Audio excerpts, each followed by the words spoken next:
Hey, what's up you guys, Rising from 2007 again, back for another vlog. Today I'm going to talk about Legend of Korra, episode 6.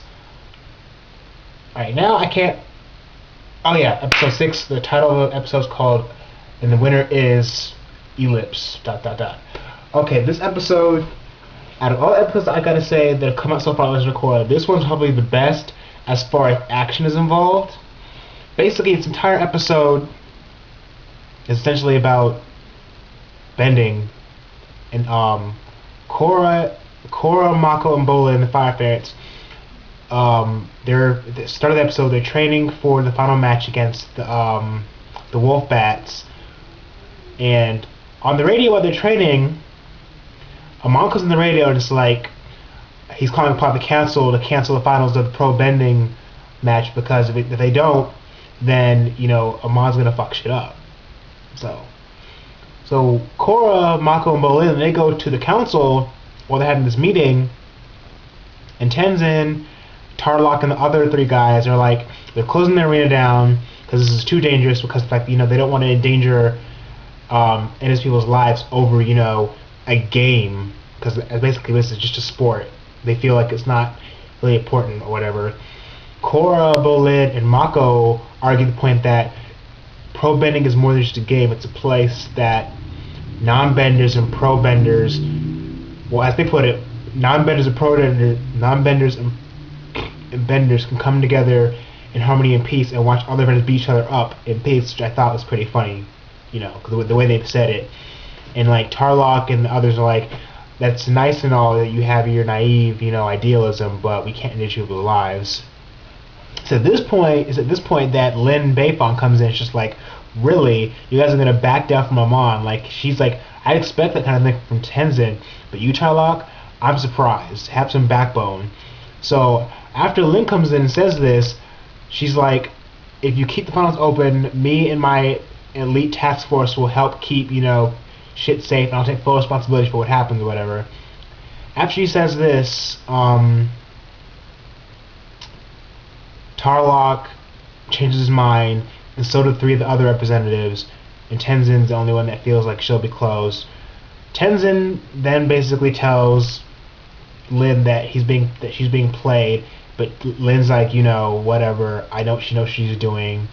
And it's shortly after this point that, interestingly enough, we find out that the reason that Lin has such animosity towards Tenzin is because of the fact that in the past they dated, and because Tenzin's wife ended up quote unquote, I guess, taking Tenzin away from Lin, she grew an intense amount of animosity towards him, and just acts like a bitch towards him.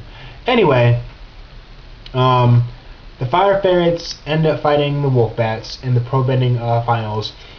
The Fire Ferrets end up losing basically because the Wolf Bats are literally cheating, like using illegal moves and stuff, and the refs letting them do it, so that Wolf Bats win because they cheated. It's at this point that we find out that some of the people that are some of the spectators are part of the Equalists. They knock out Lin and Tenzin. They start knocking all the other metal benders.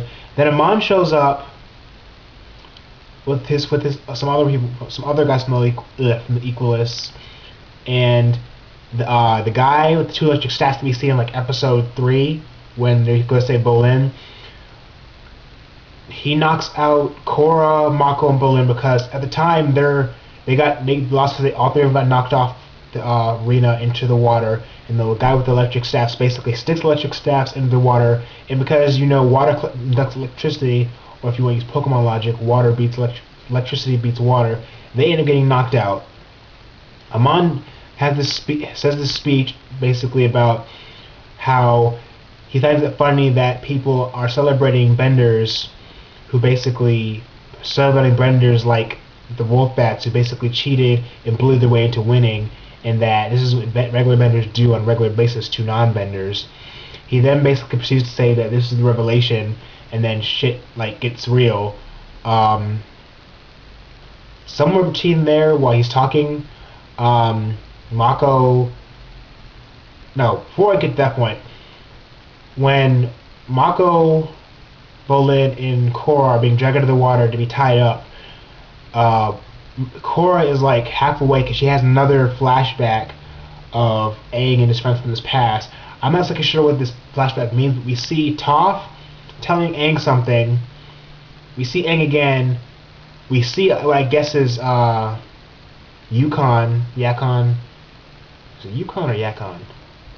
I think I might be mixing up the actual character that they said. I think it's Yukon and not Yakon, because I think I'm mixing up the character from this series with this character from Naruto. Anyway, she has this flashback of Aang and Toph and them. We see Aang, we see Yukon, and then we see Aang confronting, I guess, Yukon about to, I don't know, kill him, which I think in a way is kind of odd, because if you remember Aang's personality, Aang would never kill anyone, but then again, he could have changed in a way. I don't know. We won't know until like later what these flashbacks mean. Anyway, after this, Montezu's speech or whatever, shit gets real. Bolin's fire ferret pet basically gets them untied by biting into the ropes. Then Korra gets all beastly. She like jumps into the water, like she runs out towards the water, freezes it over a little bit. She says she's going after Amon. She dunks into the water, launches herself up using this like spiral of water, and then she starts falling.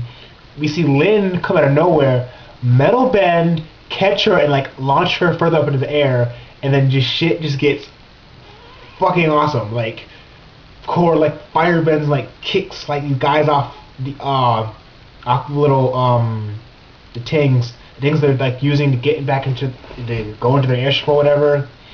And then like this particular part I thought was kind of cool, because after like Korra starts going after Amon, she shoots a fire blast at him, and Amon's just like, bitch please, like shoots a fireball at him. He just like casually like just gets in the ship, like doesn't even care, like he just completely avoids it, just like, bitch please. I'm like, Amon,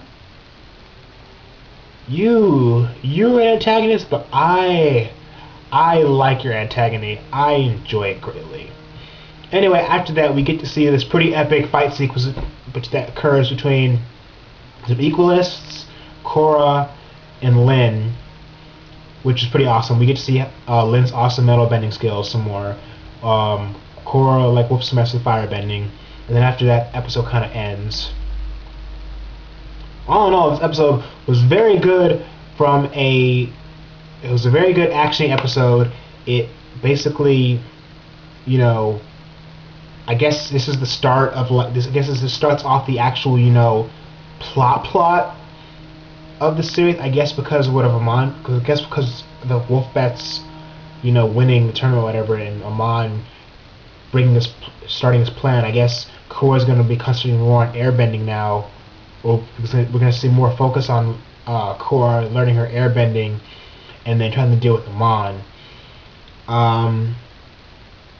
Some things I thought were kind of weird in this episode were the fact that when the Equalists like start fucking shit up, I find it kind of odd that Lin, who's the daughter of Toph, didn't realize that the guy was coming up behind her.